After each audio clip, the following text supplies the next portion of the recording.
আধুনিক জামাইকে লেখা আধুনিক শ্বশুরের একটি ছোট্ট চিঠি।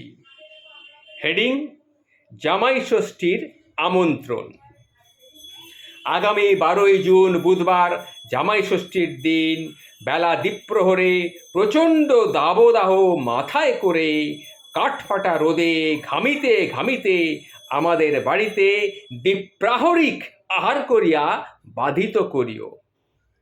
খাদ্য তালিকা নিচে দিলাম: শুভ্র দেরাদুন চালের ভাত, কোলাঘাটের ইলিশ মাছ ভাজা, লাউ চিংড়ি, ভেটকি পাতুড়ি, চিতল মাছের মুইঠা, কচি পাঁঠার কষা মাংস, কাঁচা আমের টক, গঙ্গারামপুরের দই, নকুড়ের সন্দেশ, সুরেশের রাবড়ি, বাঞ্ছারামের ল্যাংচা, আইসক্রিম আর বেনারসি পান।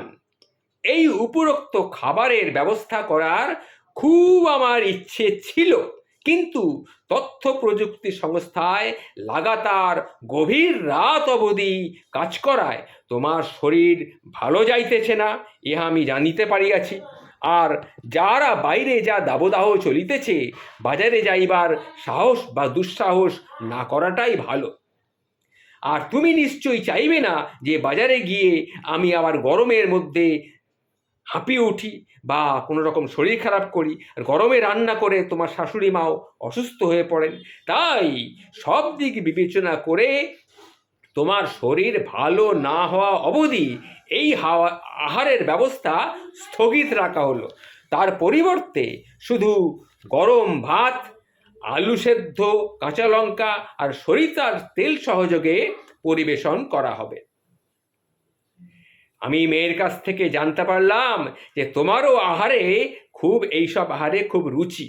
অবশ্য জানি তুমি বারণ করা সত্ত্বেও নিশ্চয়ই মিষ্টি, দই, রাবড়ি, মাছ, ফল ইত্যাদি সঙ্গে নিয়ে আসবে।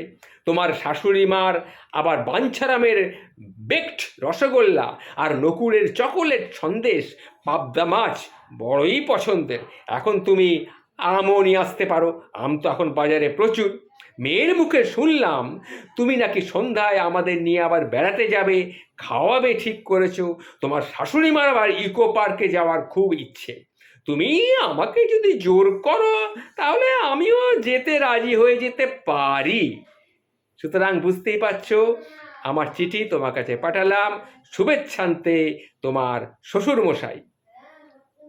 জামাই বাবা জীবনের উত্তরের অপেক্ষায় আমি রইলাম, দেখি কি হয়।